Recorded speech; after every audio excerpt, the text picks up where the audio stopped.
Take picture. Take picture. Stop recording video. Button. Oh, would you look at that? We're on. All right, we are back with a semi-long-awaited edition of the WRMS Online Book Club. It would appear, after some extensive rummaging through the closet where the Braille books live, that we are, temporarily at least, out of Hank Zipzer novels. Sorry to upset you. However, good old Jeff Kinney is here as our usual stand-in with his Diary of a Wimpy Kid novels. So here we be. And this time we have Diary of a Wimpy Kid, Wrecking Ball. Let's see how we do here.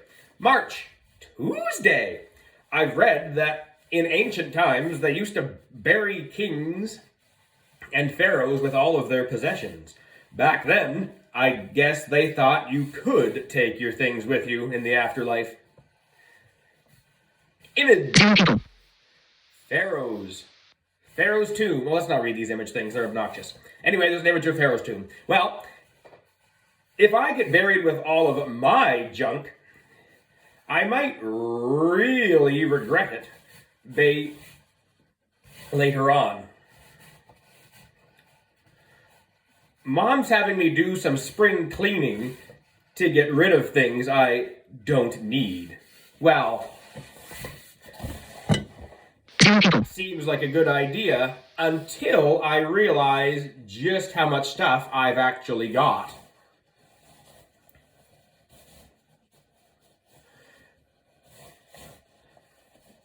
I spent the whole morning going through my closet, and it's crazy how much was packed in there. And it's not like it was organized or anything. I've basically been throwing things in my closet since we first moved in. Digging through my closet was like going through my childhood. And the further back I went, the further back in time it took me. The stuff near the front of the closet was all junk I tossed in there over the past year, like homework assignments and comic books. But after I got through things like that out of the way, I started finding stuff I forgot about. I found a model rocket I got for my 10th birthday and a costume for Halloween a few years ago. And there was a bunch of other things I didn't even know I had.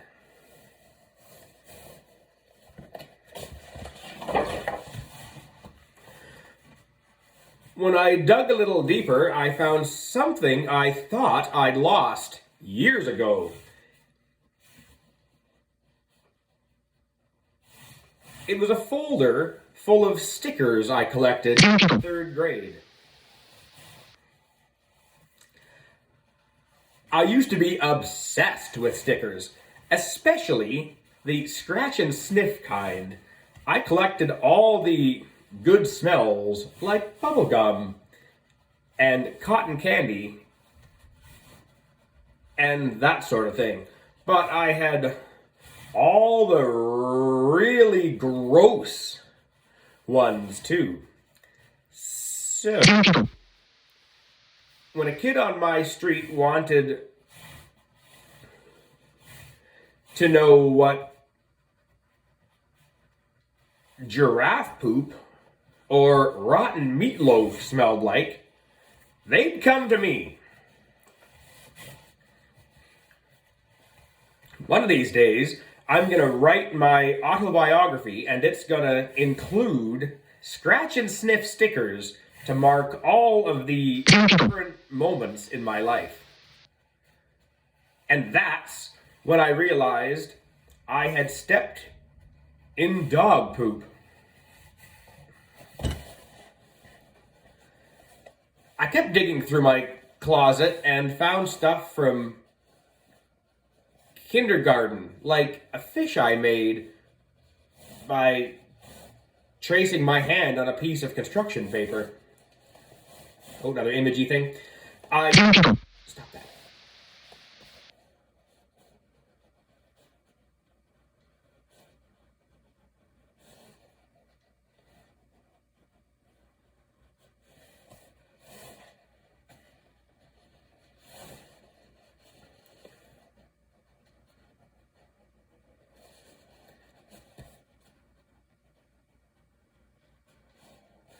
I used to enjoy and really love doing Zero people. arts and crafts back then, and if anyone tried to bully me about it, they'd get a face full of glitter. That'll show them. Another project I found in my closet was a gift I made for my mom in preschool, but never gave her. It was a paper flower with a picture Zero people. of my face in the middle of it. Glued on a popsicle stick. When I made the thing, I put it in a little clay pot filled with dirt, but it tipped over on the front step when I got home from school, so and that's why I gave it to her. I was glad when I finally reached the back of my closet, but to be honest, I was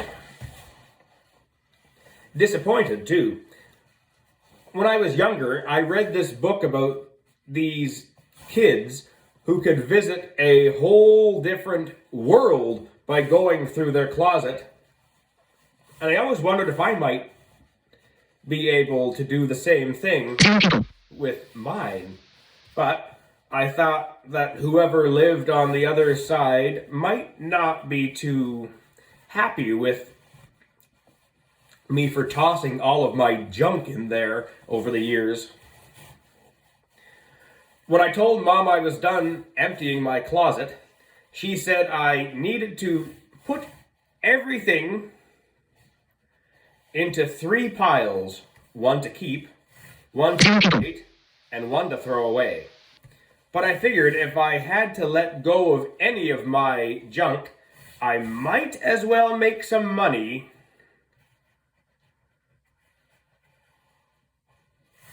So I decided to have a yard sale. Mom thought that was a great idea. So she gave me a magazine that had all sorts of tips on how to do Zero people. it right. All the ideas in the magazine were corny and old-fashioned, though. There was one section on how to create a sign to let people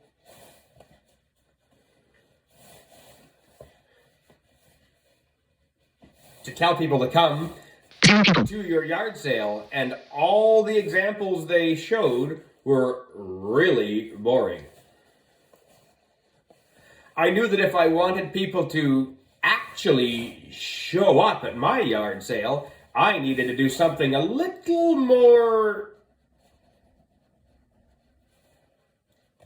catching. So I whipped up a sign I knew would do the trick. Zero people. I made a few copies of my sign and headed out to post them around the neighborhood.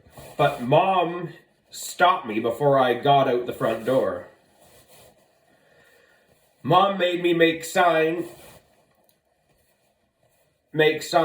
were more like ones in the magazine, and after I was Zero people.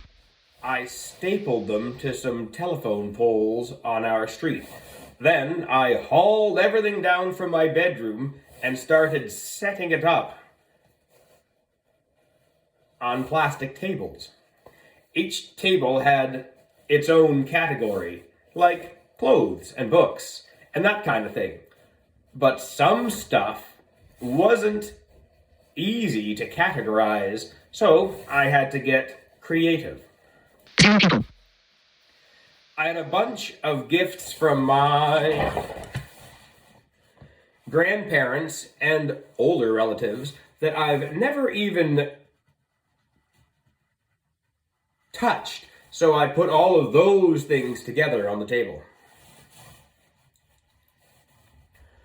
I also had a bunch of birthday cards that were still in pretty good shape, so I used 10 people. some to cover my name, some whiteout to cover my name, and put them on the table too. I put all my broken toys on another table and hoped some little kid who couldn't read would come to the yard sale.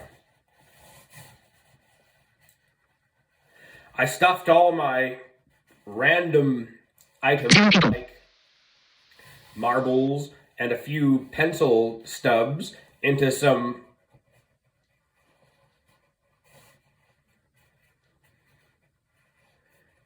hike socks and thumbtacked them to the table.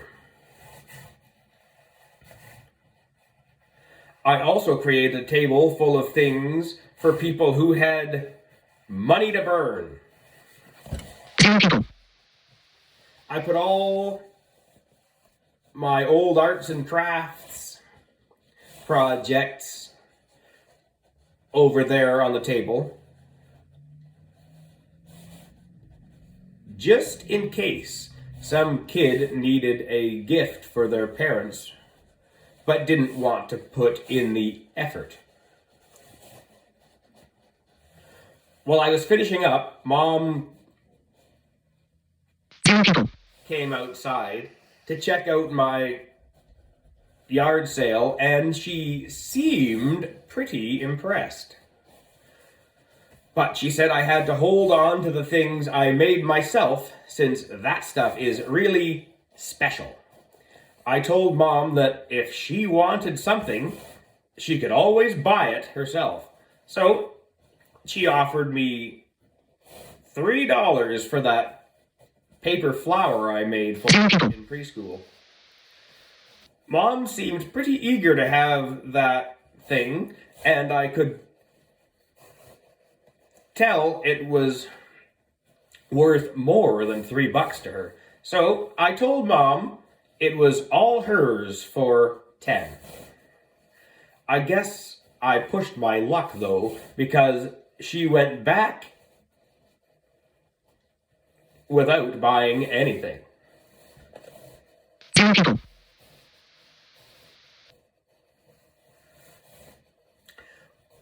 While I waited for customers to show up,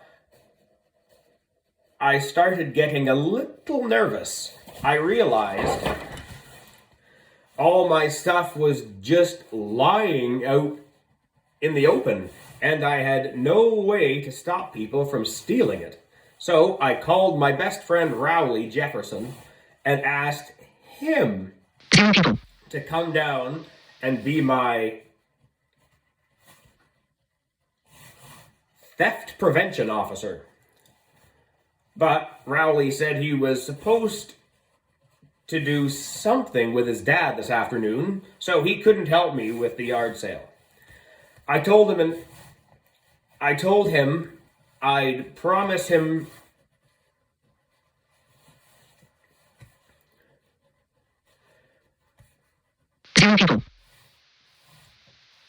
promote him to theft promotion manager, and he'd even could even wear a badge. Luckily,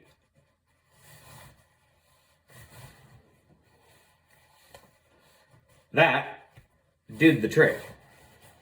Sorry, these image things are everywhere. As soon as Rowley got to my house, 10 people. he started asking about that badge.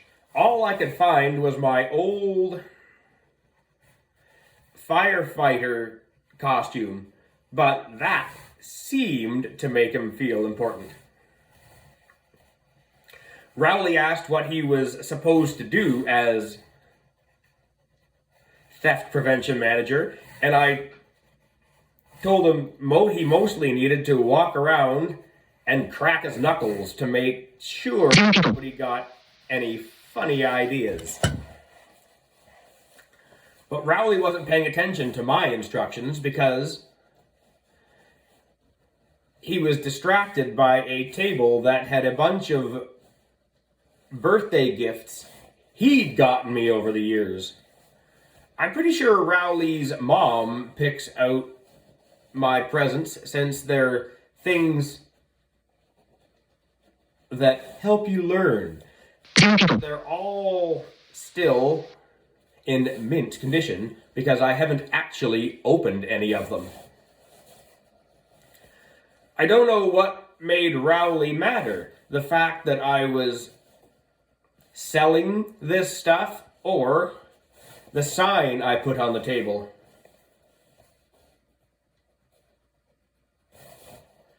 Rowley said I couldn't sell those things because they were gifts. I told him they were mine, so I could do whatever I wanted with them. And then we got into a big tug of war over the magnet gun set. That's when our first customer showed up.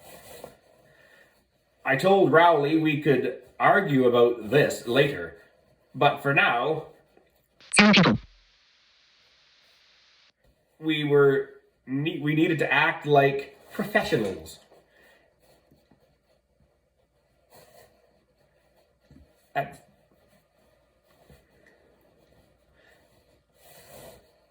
At first, just a few people showed up, but after a while, a lot more came, and when they started checking out my stuff, I went into sales mode.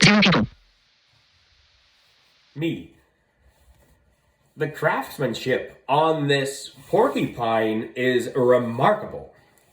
One lady seemed interested in a collector's coin I got from my uncle, but she complained that it was dented. So I thought fast and told her the reason it was dented was because it stopped a bullet in World War II. She didn't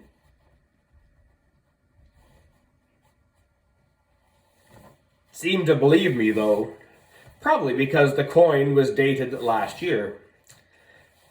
I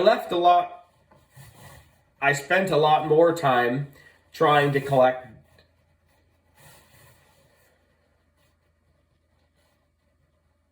close deals, and I started worrying that people were stealing behind my back. Unfortunately, my theft prevention manager was totally useless because he was busy playing with the magnet set. I told Rowley he'd better start doing his job or he was gonna get arrested. Or sorry, not arrested, fired. But Rowley said it wasn't a real job anyway because he wasn't getting paid for it. I explained that I hadn't told or sold anything yet and didn't have any money to pay him with. So when he said he was leaving, I told him he could pick out one item from any table and that could be his payment. Rowley seemed pretty excited about that idea, and I thought for sure he'd choose the magnet set, but he headed straight for the rare items table.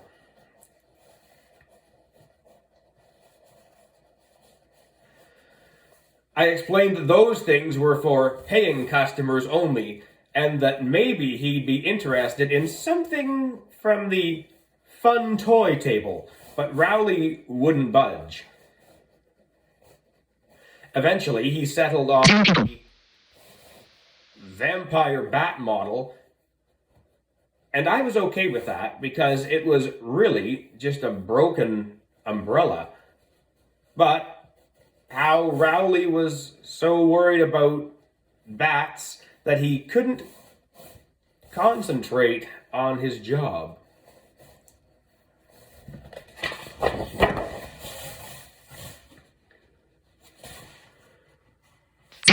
While Rowley was fooling around with his stupid umbrella, I thought I saw a guy take an action figure from my collectibles table and stuff it in his pocket. So I ran over to deal with that. But the only thing in the guy's pocket were some used tissues and car keys. I was glad I was staying alert, though, because I headed off a major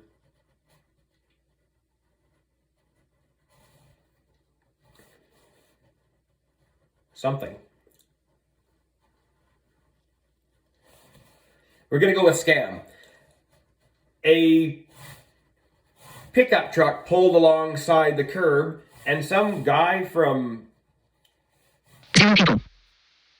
Worley Street started piling my stuff into the back.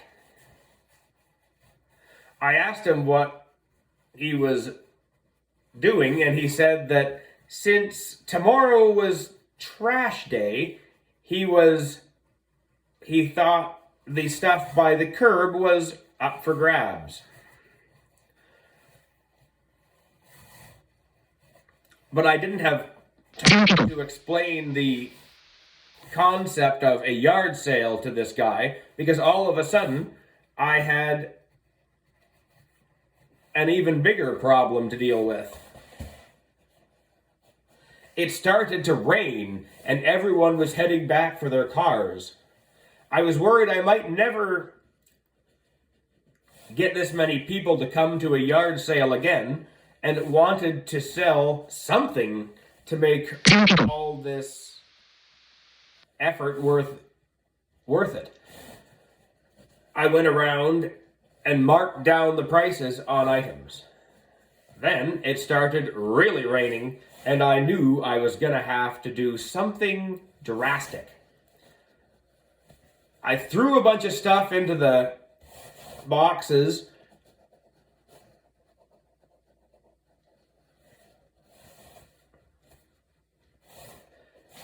offered even bigger discounts, but by then it was too late for anything. I knew that if I didn't get my stuff inside, it was all gonna get ruined. So I asked Rowley to keep his umbrella on my most valuable items while I ran everything else back into the garage. But Rowley wasn't any help at all. He said his shift had just ended and it was time for him to go.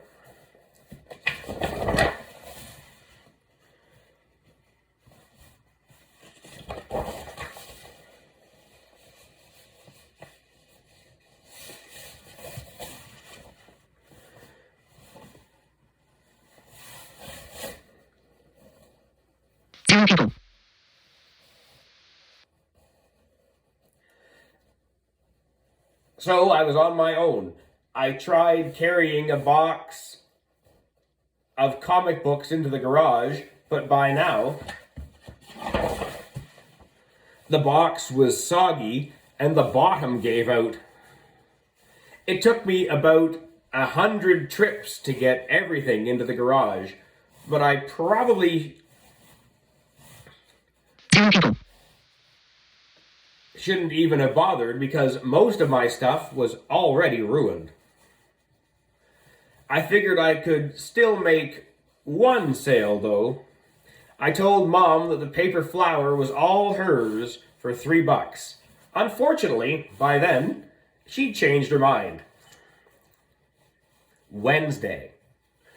I'm actually kind of glad nobody bought anything from my yard sale the other day, because if I ever get famous, that stuff's gonna be worth a fortune. It'd be worth a fortune more than I asked for it. I'd feel pretty dumb if I sold one of my old homework assignments for 50 cents and then someone auctioned it off later on for a few $1,000s.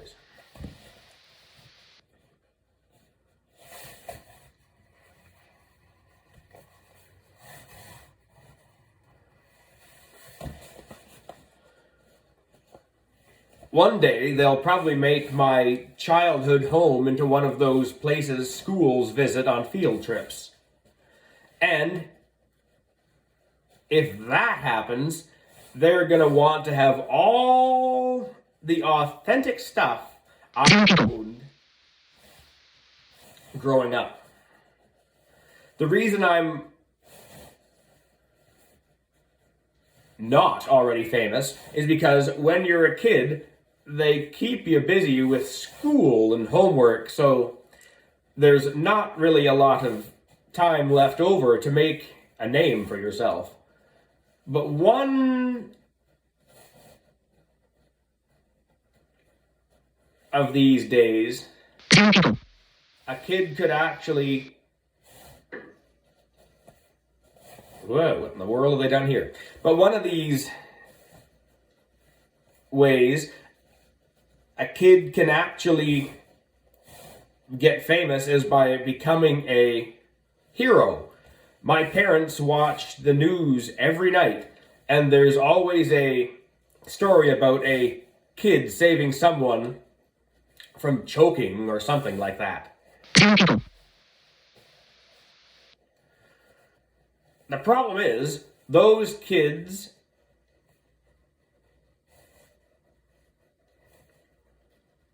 those kinds of... No wonder they give these books out for free. Hold on a second. The problem is, those kinds of opportunities don't come around that often. And believe me, I've tried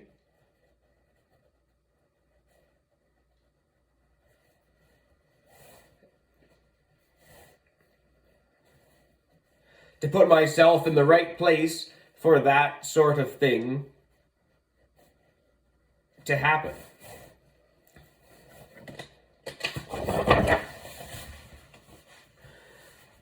But I've gotten kind of tired of sitting... tired of waiting, so I decided to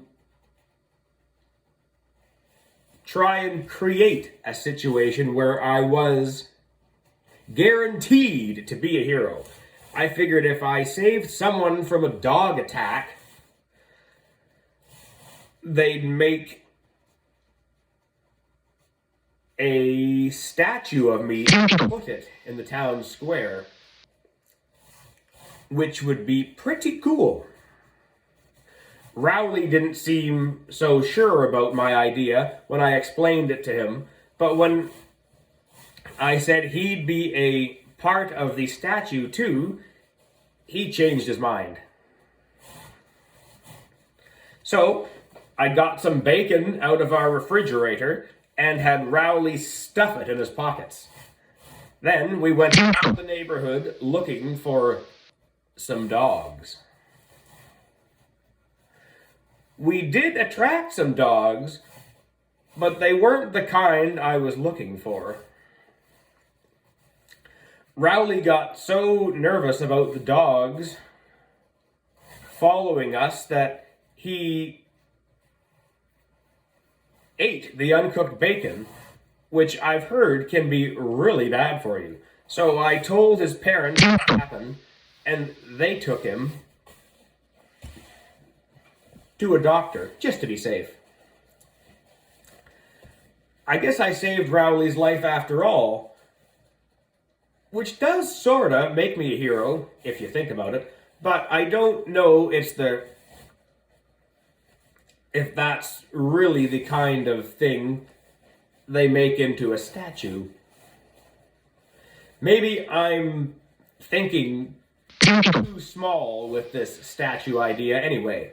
If I do something really big, they'll make my birthday into a national holiday. That'd be pretty awesome, because then everyone will get the day off from school.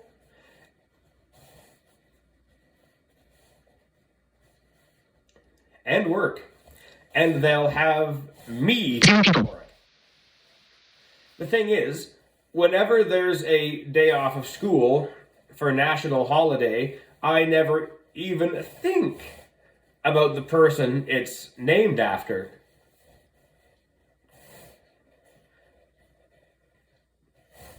I just hope that on my holiday, people will spend the whole day reflecting on my life.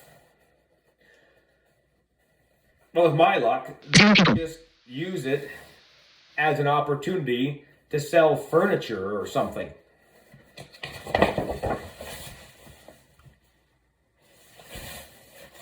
April, Tuesday. All the rain we've been getting has been making everything grow like crazy. And that really stinks, because it's my job to weed the garden. I don't know why Mom gave me this job, because she knows I'm bad at it. I can't tell the difference between a weed and something that's supposed to be in the garden, and I keep ripping up the wrong stuff by mistake. I'm still not convinced there actually is a difference between a weed and a plant. I bet there are places in the world where people think asparagus is a weed. And right now, some kid my age is busting his hump, pulling it up.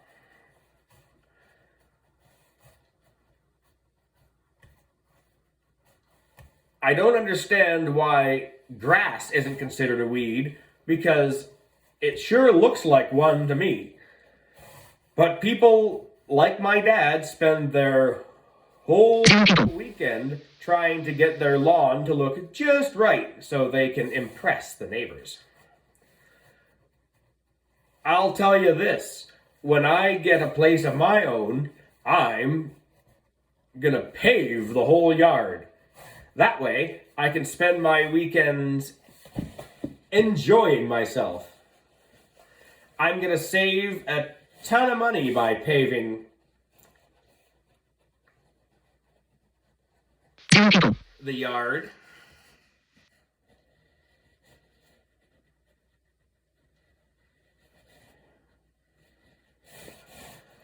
Dad spends a fortune on lawn fertilizer, and I don't think the stuff's good for you.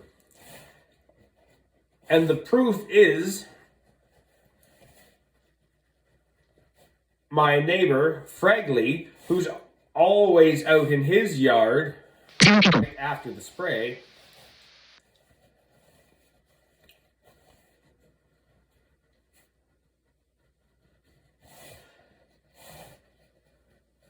I'm sure all those lawn chemicals can mess with your head. So,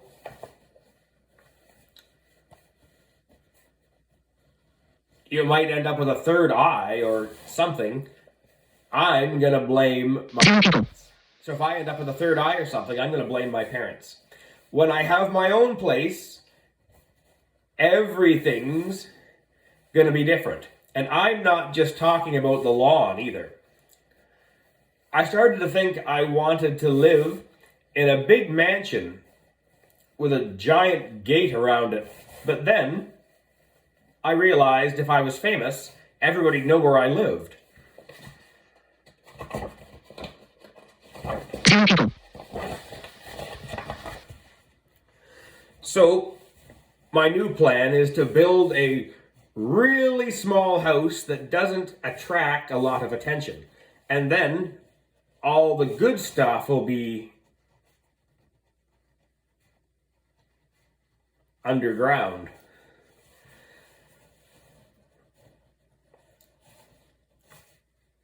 I've got ideas for what's going to go on Zero people. level. In fact, I just finished designing the 5th floor last week, and it's probably my favorite. I'm a little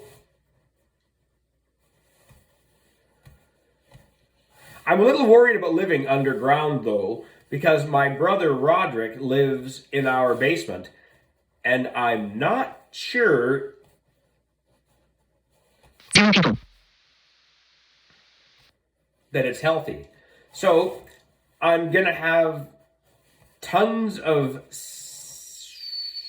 screens that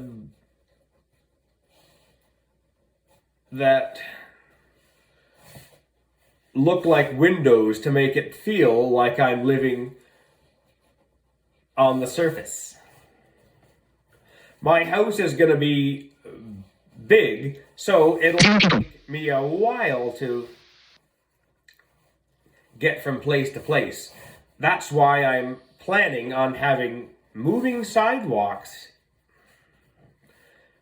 My bathtub is going to be made of glass, and it'll sit inside a giant aquarium so I can feel like I'm in the ocean.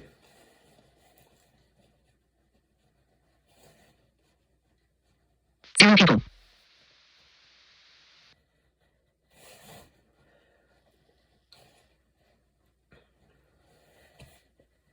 My security system is going to be super high tech.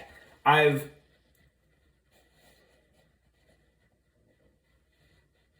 designed all sorts of booby traps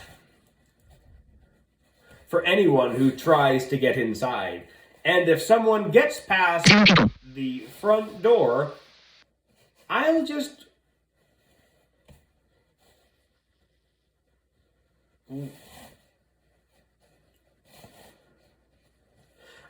wait for what? I'll just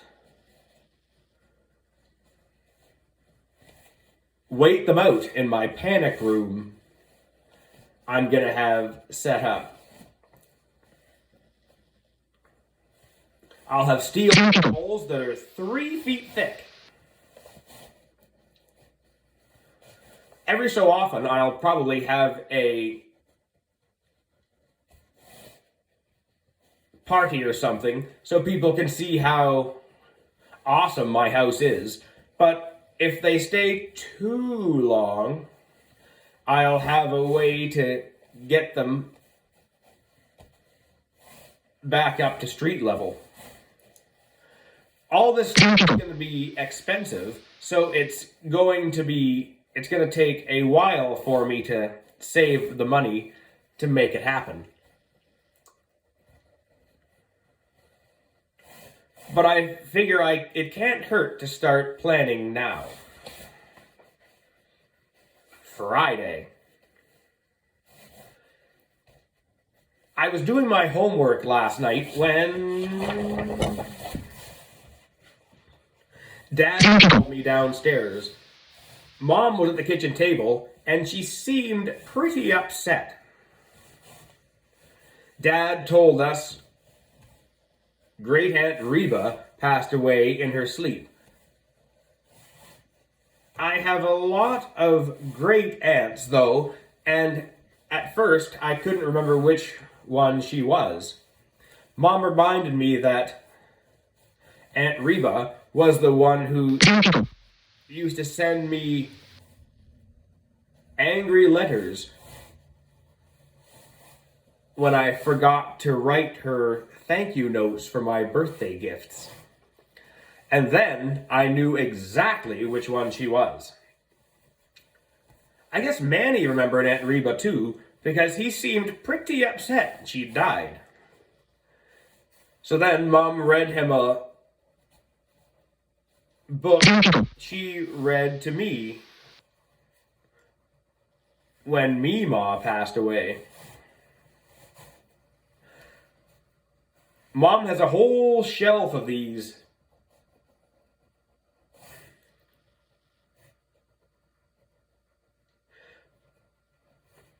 A whole shelf of these Preston Platypus books. And each one covers a different topic. She'd pull one out every time I had to deal with something new. When I found the books in Mom's closet, I read them all in one afternoon. I probably shouldn't have done that, though, because those books turned me into a nervous wreck. One of the books was about how Preston Platypus was sad a tree in his yard died and had to be cut down. Well, when my parents said they needed to take down a dead tree in our yard, I was a total mess. So my parents decided not to chop it down. But then, a few weeks later, the tree fell in a windstorm and took out our deck.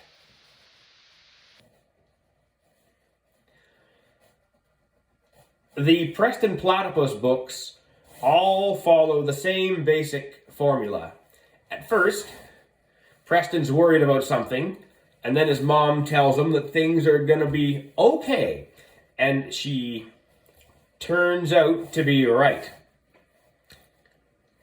I guess the reason I kept reading those books was because I always hoped there would be a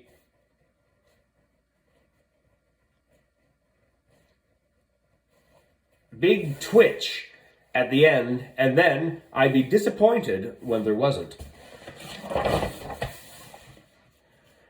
So, I started coming up with my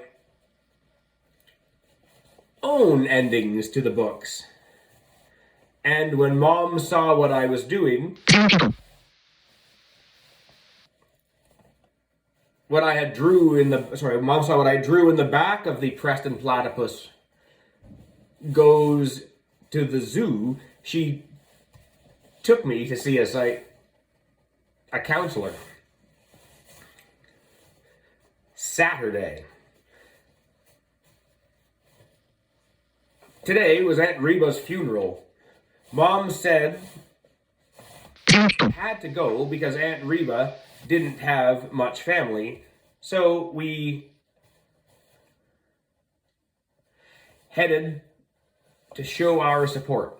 She told us we all had to wear black to the funeral, but when Roderick came out wearing the outfit he wore to his last rock concert, Mom made him go back inside and change. That's why we were 15 minutes late to the funeral. When we got there, the service had already started, so we just stood in the back behind a crowd of people. I'd never been in a cemetery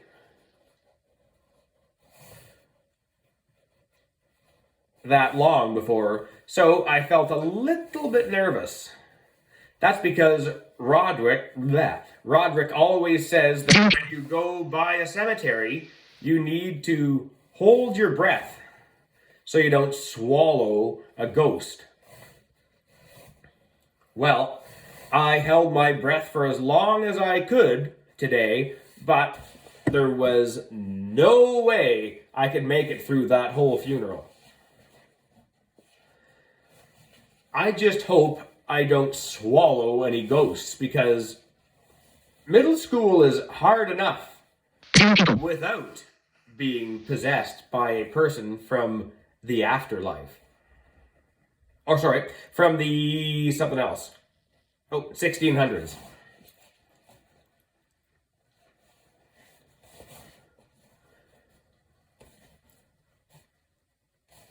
some of the tombstones had quotes on them, and that got me to think about what I want written on mine. Hopefully, I'll say something really wise right before I die, and they'll carve the last words in my stone. But I'll probably say something really dumb, and they'll use it anyway. I've got a lot of questions about what happens to you after you die. For one thing, I want to know how you look in the afterlife. If everyone's appearance is frozen when they pass away, then heaven probably looks a lot like a leisure tower. I want to know what you wear up in heaven. 2, if you're stuck in the clothes you had on before you died, I seriously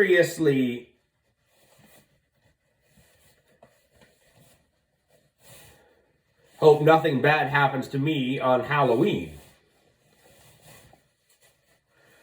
I'll tell you this. I want to stay alive for as long as I can. But I don't want to live forever.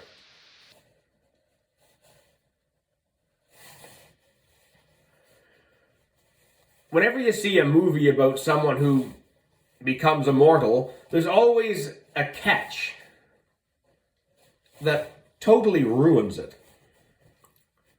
Man,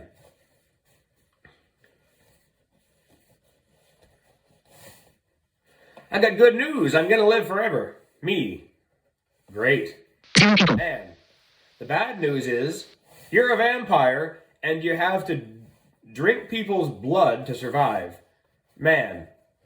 Plus, you can't go outside in the day. Me. Dang it. When a person is immortal, they always have to hide it from everyone else. I guess if people know you can't die, they treat you like a monster or something.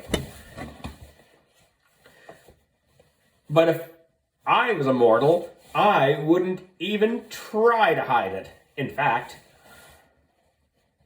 I'd mention it every chance I got.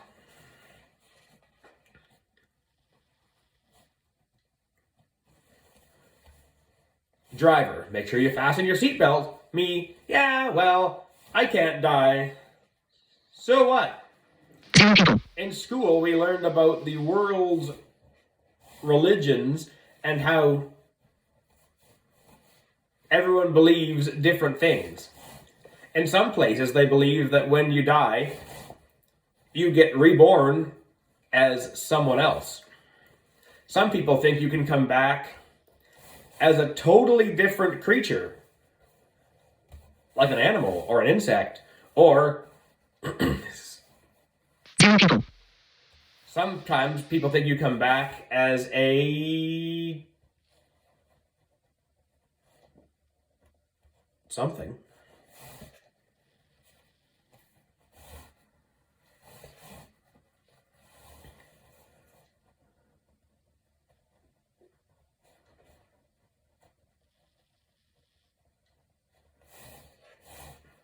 As a something, or if you were good, or what you come back as, depending on whether you're good or bad. Well, that actually makes me a little worried because I've done a few things in my life that I'm not really proud of. And if plants have feelings, I could really be in trouble.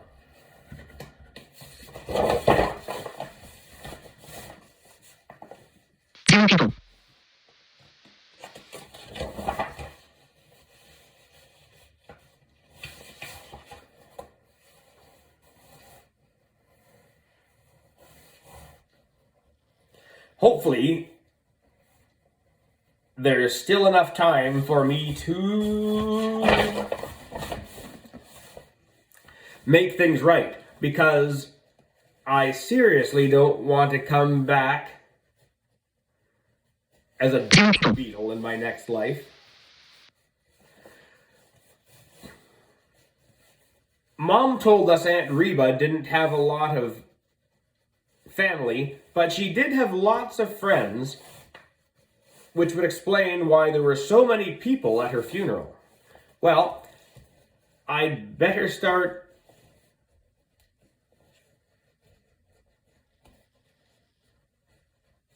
adding a few friends myself.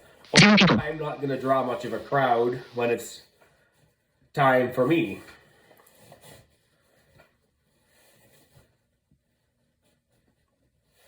When the service ended today, everybody started to leave. I thought I'd recognize some people because I know that Aunt Reba had a couple of sisters who are still alive, but I didn't see anybody I knew, which was weird. Mom seemed confused too when the crowd thinned out and we made our way to the gravesite. And that's when we found out we'd been at the wrong funeral. Oops. By the time we got to Aunt Reba's grave, the ceremony was over and everyone was already gone.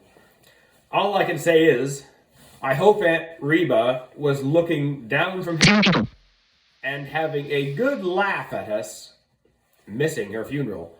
But from what I remember about her, she wasn't really the type of person to have a good laugh about anything. Monday. During dinner tonight, Mom said we needed to have a family meeting. And family meetings are never much fun. Mom told us Aunt Reba had lived a really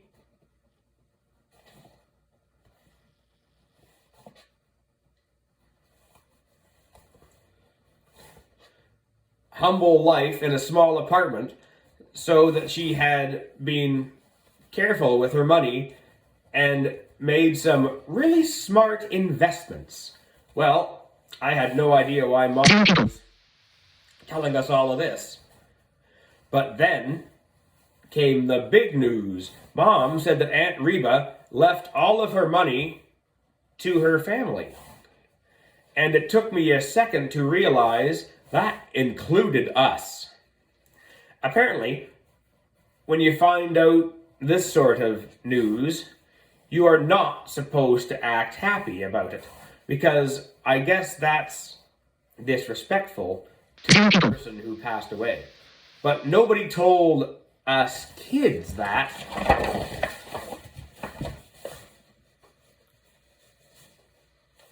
After Mom got us to settle down, she said we needed to have a serious discussion about what to do with our inheritance. I already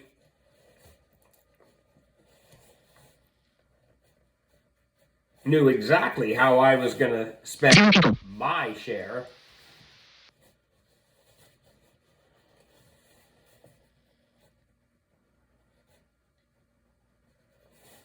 And the image thing says there's a picture of a boat.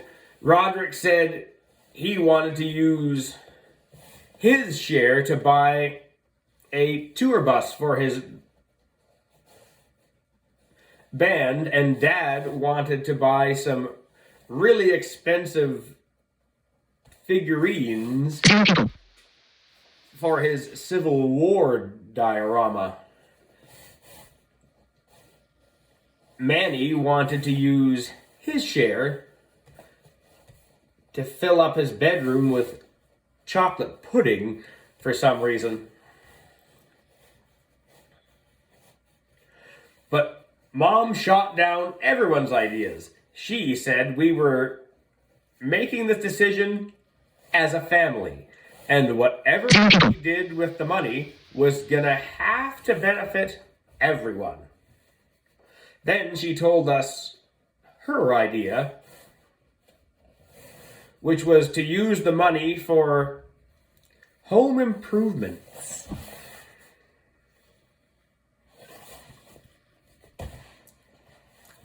Everyone else thought that was a really boring idea, but not me.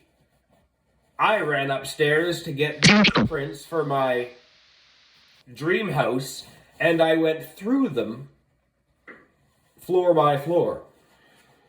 But Mom said the money Aunt Reba left us wouldn't even pay for the ice skating rink I designed for the second level. So I tried out some of my other less expensive ideas, like the couch with a built-in toilet. Mom wasn't crazy about those ideas either. She said she was thinking about using the money for an addition. Well, that sounded like a great idea to me. I figured if we added two more stories to the top of our house, then everyone in the family could have their own floor.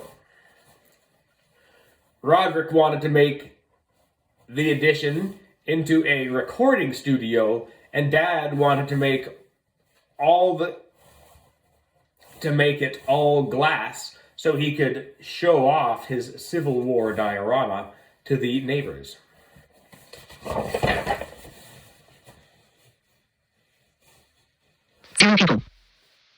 Manny had his own idea for what to do with the addition, but I think it was mostly just the chocolate pudding thing again.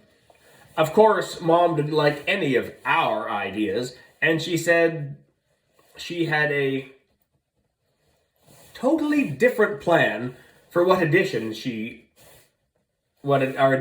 be. Mom said she always wanted a bigger kitchen, and she was really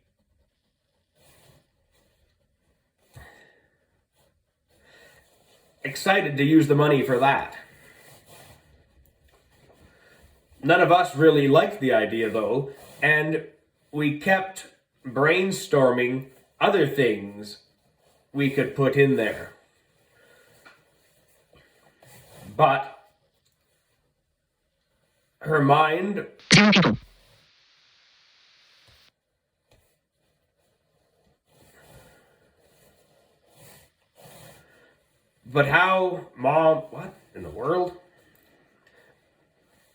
But how Mom was mad. She said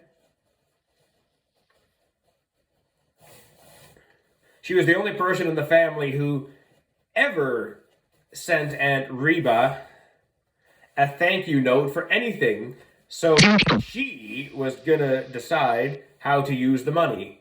And for some reason, that was the end of the conversation.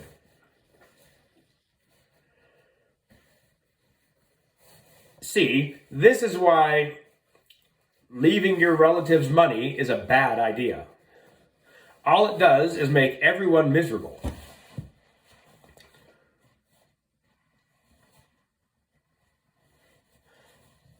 I'm not planning on leaving anybody behind when I go. I'm going to spend every last cent, so there's nothing left for people to fight over.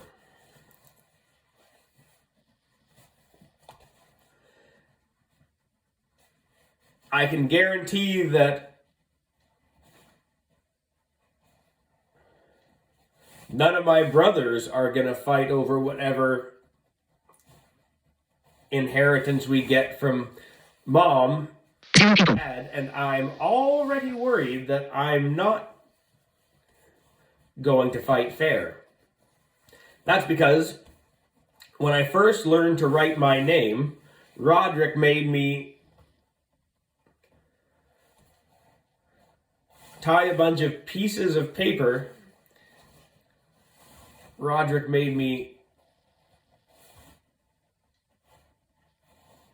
Who writes these things?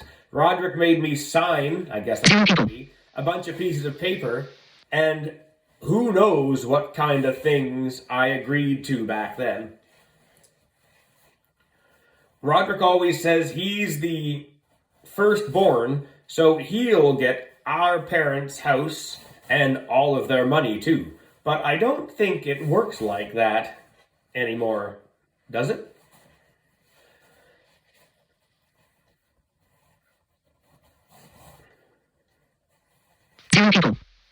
If he is right, though, then I'm glad I'm the second in line and not third, because Manny's got no chance at getting anything.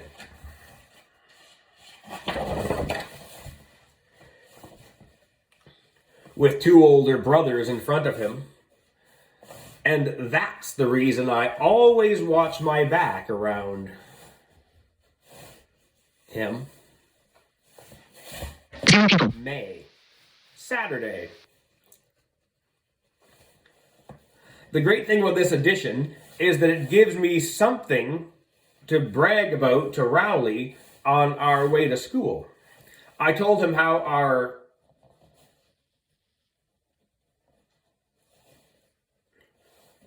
kitchen is going to have granite counters and a tile floor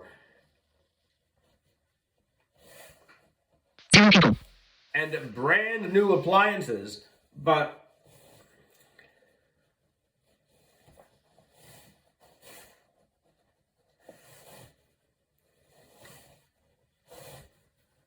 I thought he might get jealous. But he was actually happy for me.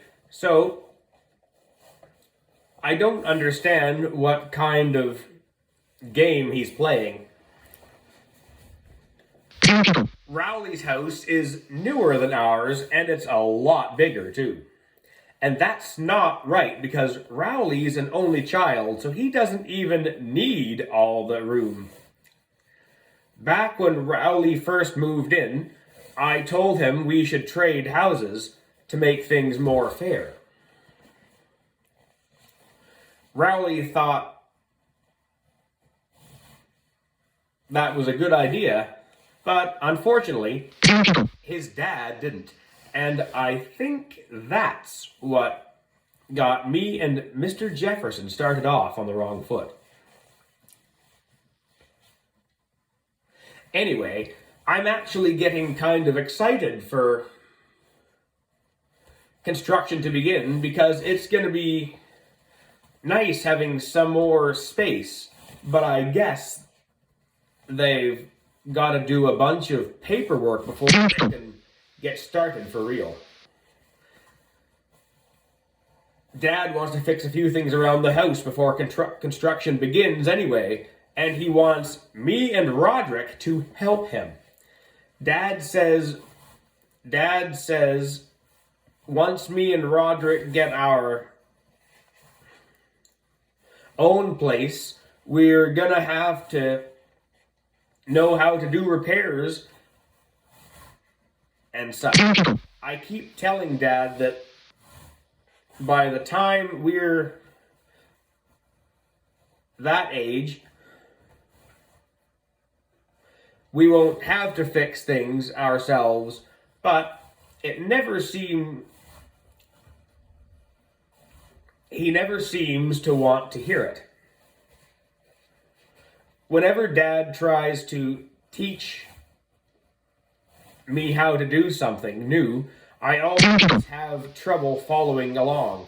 A couple of weeks ago, he showed me and Roderick how to change a tire, but I guess I lost interest when he started talking about lug nuts and air pressure. Dad was frustrated I wasn't paying attention, and he asked me what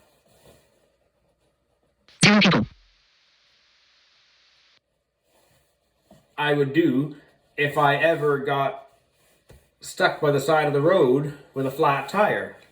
I told him I'm planning on buying a whistle, and I'll just blow it if I ever need any help. I guess that was the wrong answer though, because since then, Dad's been on my case to learn me how to do things for myself. Today, Dad said he was gonna teach me to snake a drain, which didn't sound like a lot of fun to me. And when I found out it was a plumbing thing, I got scared. I've had a fear of plumbing ever since I was a little kid. It's all because I overheard Mom talking to Dad outside my bedroom after we moved in. Mom.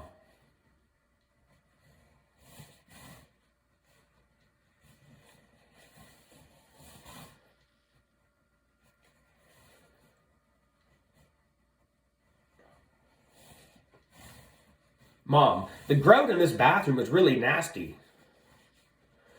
0 people. I didn't know then what grout is. What I didn't know then was that grout is the gritty stuff between the bathroom tiles. But when Mom said the word, it put a picture in my mind. The grout. And I'm assuming it's a picture of a monster. 0 people. Since I'd never seen the grout, I figured it must hide in the pipes somewhere.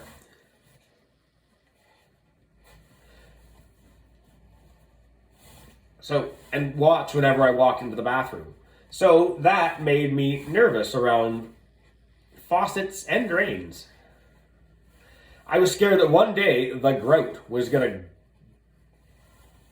0 people. grab one of my ankles when I was in the shower and pull me down into the drain. And I didn't feel safe in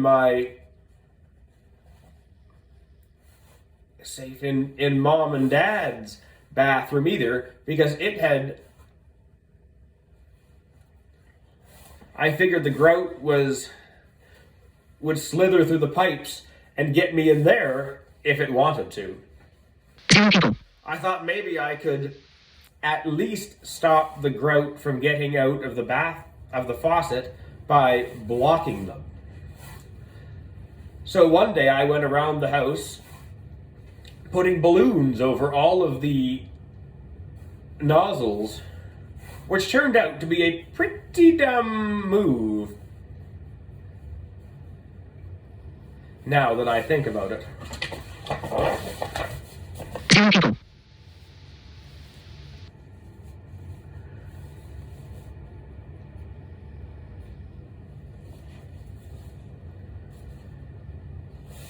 I knew I needed a way to defend myself if the grout ever came after me while I was using the bathroom, and I found the perfect weapon in the cabinet underneath the sink.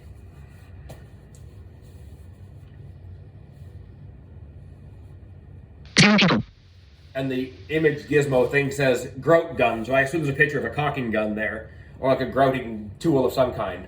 From then on, if I was in the bathroom, I was armed. But later, I started to worry about the grout might slip out of the bathroom and get into my bedroom. And a few times, I was sure it was actually right there in the room with me. But when I woke up in the morning, the grout was gone. Finally, I told Mom I was too scared to sleep alone because I was afraid of the grout. Mom thought the whole thing was hilarious and showed me what grout really was. Then she told me that a monster is only real if you believe in it, and I stopped thinking of the grout was real, it would simply go away.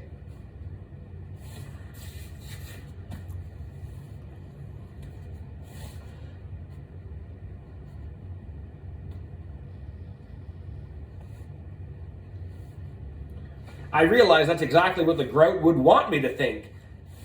And I wondered if the grout was actually pretending to be Mom. So from that point on,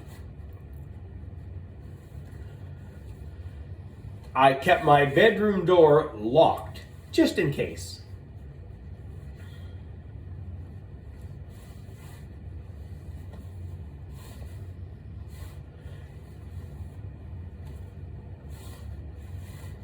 Grout. Cut up some orange slices for you, sweetie.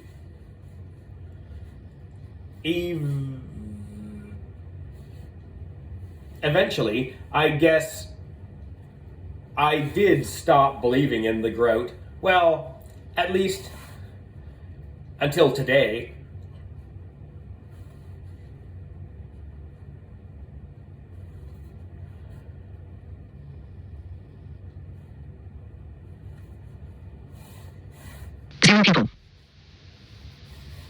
Until today, when I pulled up an unclogged drain and pulled out a great glob of hair, and for me, that's where the proof I needed was.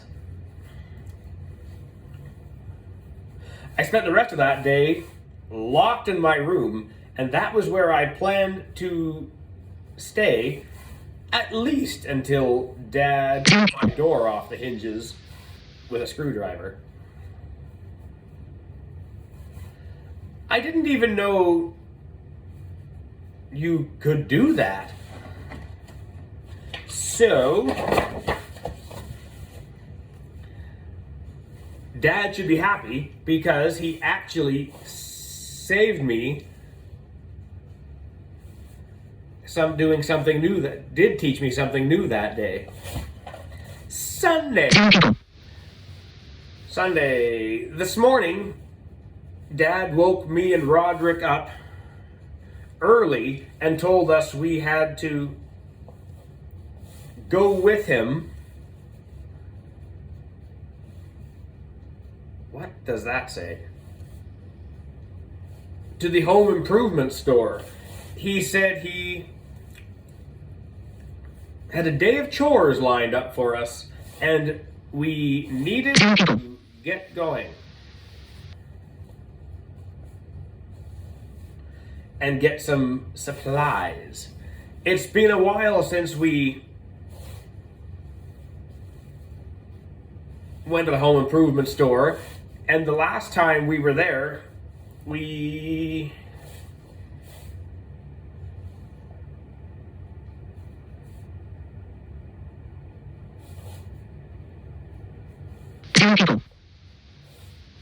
got kicked out. That's because Manny used the toilet on the display floor. Oops. Dad went off to find stuff to fix the washing machine, and he sent me and Roderick on to find some other things, like wood stain and paint. I'll tell you this, if there's ever a zombie invasion or something like that, I'm heading straight for the home improvement store because there's stuff in there that can do some serious damage.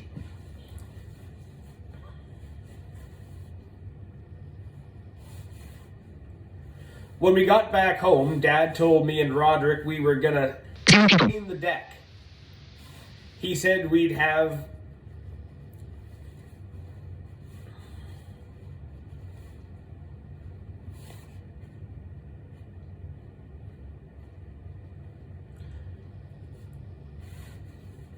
to paint around the hot tub since it was too heavy to move.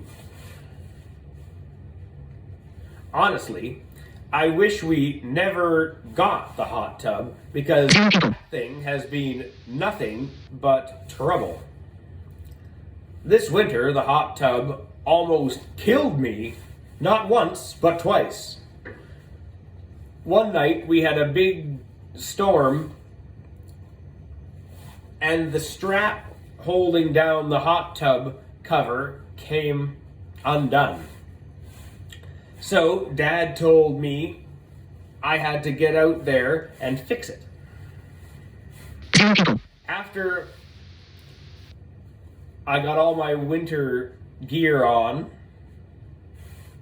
I went outside to deal with this thing. The cover was flapping around like crazy, and it wasn't easy trying to wrestle it back down. And just when I thought I had it, a big gust of wind came up and blew the cover off the deck. But I was still holding on to the cover, so I went flying off with it.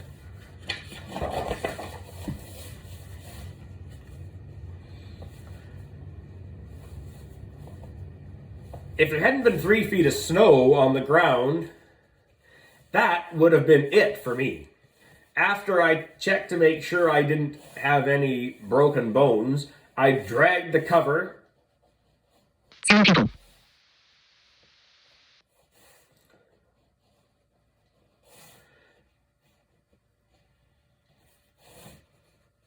and strap up the stairs. And by the time I got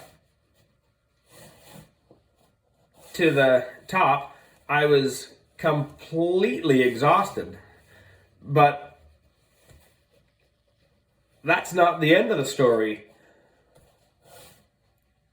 The hose Dad used to fill the hot tub was running down the stairs and it was frozen solid. So when I stepped on the hose, I slid all the way down to the bottom and almost broke my neck on the landing.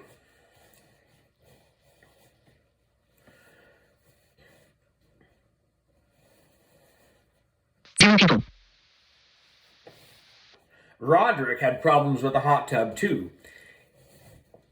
He used it all winter, but had a bad habit of falling asleep in it.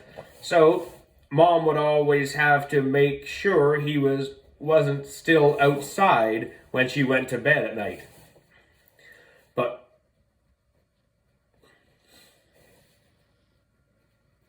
one time, Mom forgot to check on Roderick before she went to sleep and didn't realize he was still out there until the morning.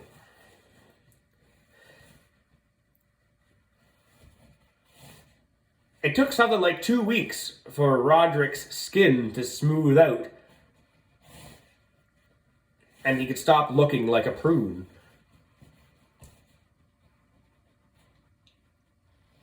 And during that time, his high school had their yearbook photos taken.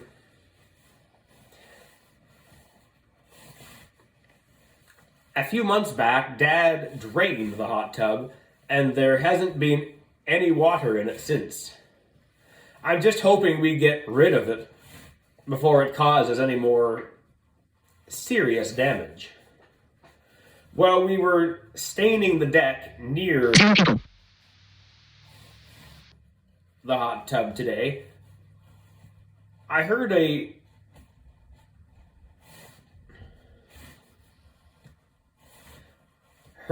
buzzing noise and thought maybe someone accidentally left the pump motor running. So I lifted the cover to check, and as soon as I did, I knew I was in trouble. Some wasps had made a nest underneath the cover, and now they were all stirred up. if I made a sudden move, I was going to get stung. I didn't know what to do, but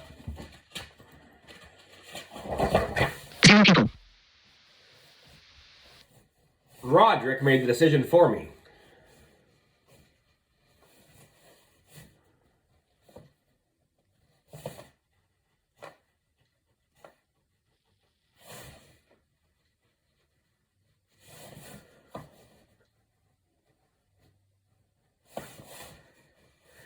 The wasps went berserk.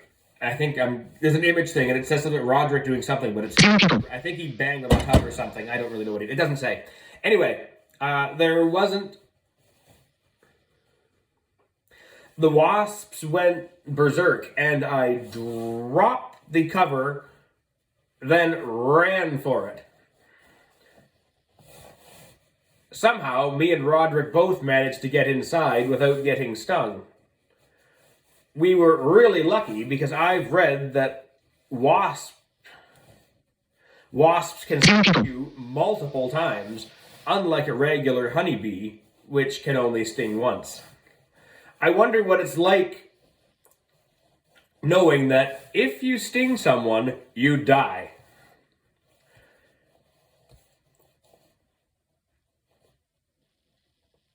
If I was a honeybee, I'd be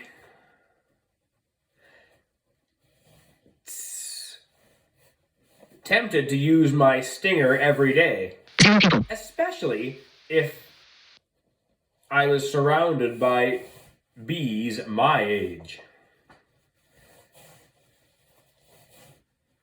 B1. I know you are, but what am I?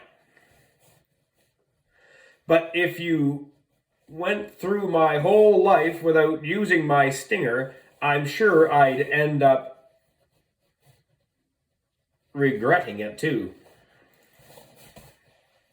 This afternoon, Dad wanted to know why me and Roderick weren't still outside staining the deck.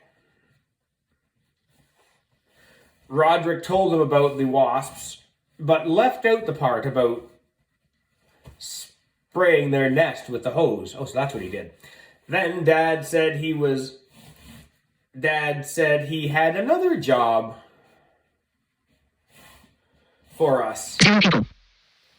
In the front yard, he said the gutters were clogged and needed to be cleaned.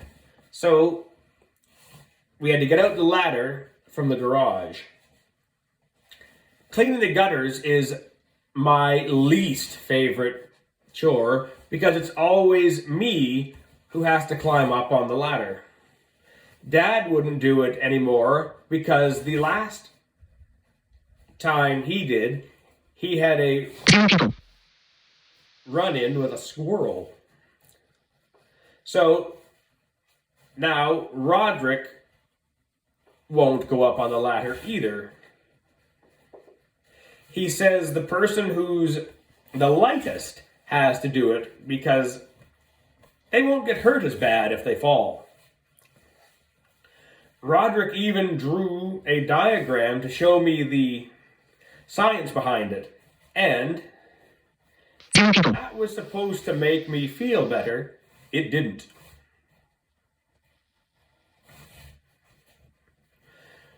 We got the ladder out of the garage and carried it to the front yard. Then we leaned it against the roof and Roderick held the base in place while I climbed up. When I got to the top, I started scooping the muddy slop from the gutter into the trash bag I was holding in my other hand. That meant I couldn't really hold on to the ladder, and it was hard to keep my balance up there. After I cleared out the section, I climbed back down and we moved the ladder to another position.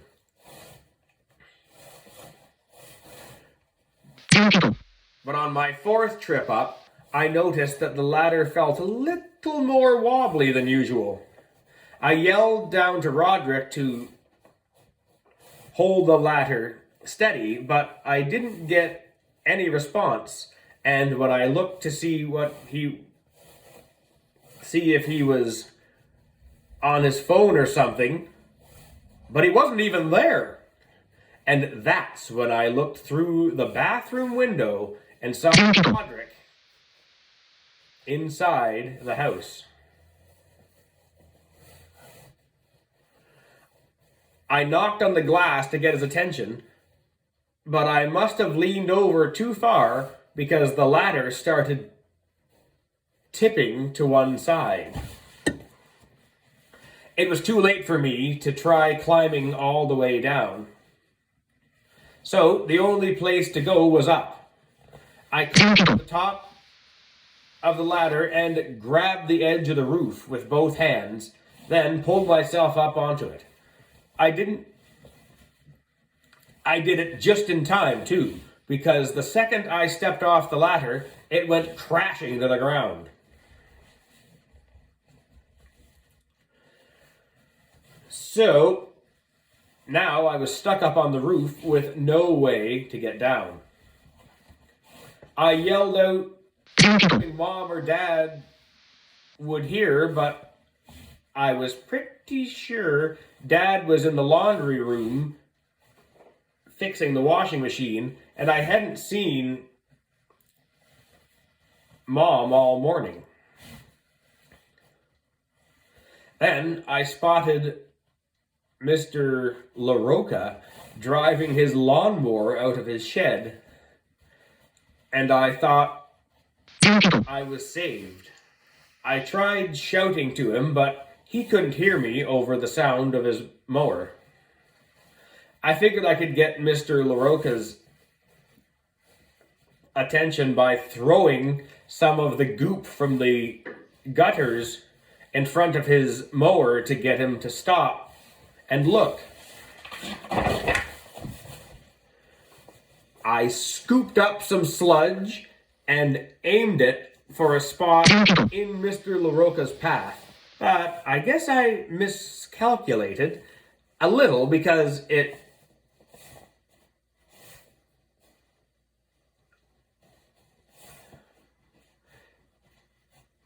I hit the mower with a direct hit.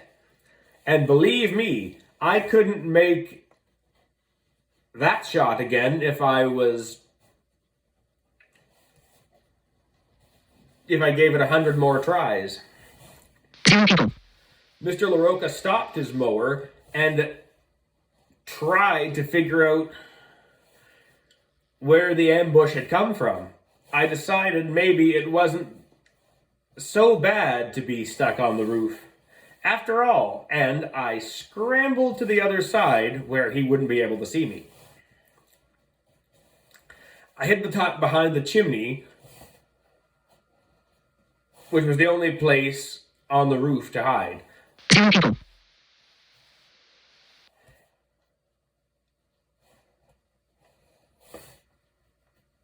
Even though it was pretty hot over there, I knew I could be in for a long wait, and after a while I started worrying about getting dehydrated. So I took off most of my clothes because I didn't want to sweat too much. I thought that if I got really desperate,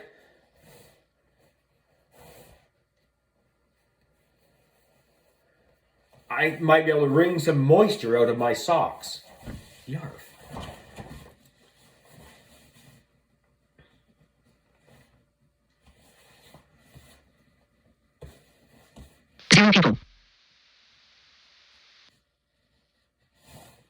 I was really hoping it wouldn't come down to that. I knew that I had to do, if I didn't do something to save myself, they'd eventually find me in one of those satellite photos. Image. Me lying on the top of the roof. End of image. It was too far to jump, 0 people. so that was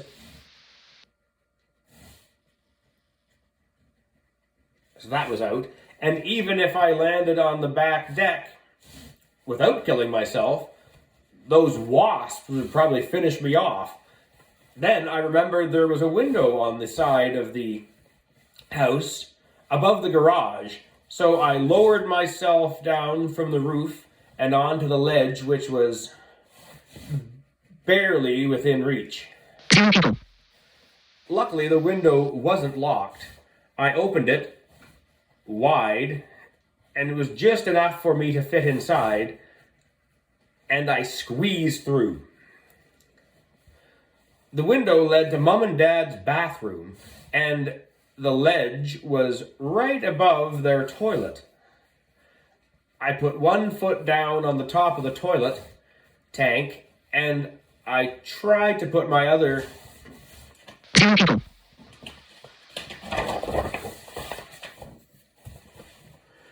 foot down on top of the lid, but I didn't notice that the seat was up until it was too late.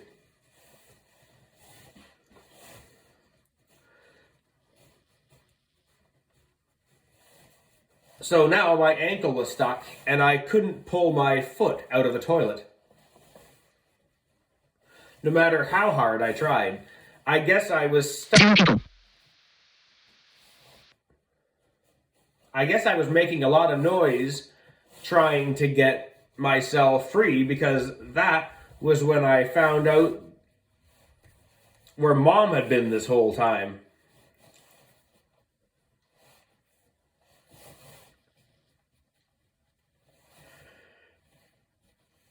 And it really wasn't fun explaining the situation to Dad when he came into the 0 bathroom. people. So it wasn't a great day for me, but the good news is Mom said that from now on we were getting our gutters cleaned by professionals. Tuesday! It turned out I'm not the only one who got replaced by someone who actually 0 people. knows what they're doing. It happens to Dad, too. Dad took the washing machine apart, but couldn't put it back together. So Mom made him hire a plumber to fix it. It's been really inconvenient living without a washing machine. We've had to wash our clothes by hand in the kitchen sink, which is a big pain. But Roderick came up with a shortcut last night and put his dirty clothes in the dishwasher. Well, the dishwasher did a good job washing the clothes,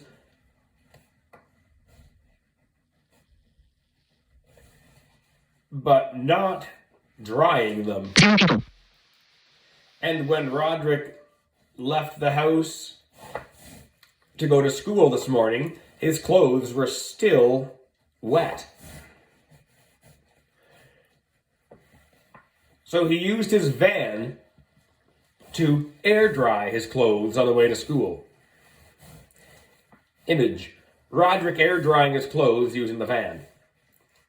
Unfortunately for Roderick, that 0 people. got the attention of police, who pulled him over.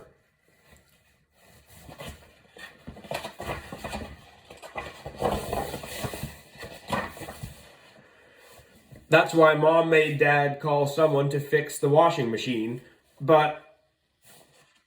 Oh, I missed something. Police. That's why Mom made Dad call someone to fix the washing machine. 0 people. I didn't know that plumber was in the house until I walked past the laundry room. The guy must have known what he was doing, because he got the washing machine up and running. Image: the plumber fixing the washing machine. But things ended kind of awkwardly when Manny tried to pay the plumber using Mom's credit card. 0 people. And that's where we'll shut it down for now. Sorry for the malfunctioning bits in the reading, but between the UEB and the plethora of typos in here, it's not the funnest thing to read. Hopefully you enjoyed this little section, and we shall see you next time, whenever that might be. Take picture. How do I shut this off? Stop recording video. Button. That. Goodbye.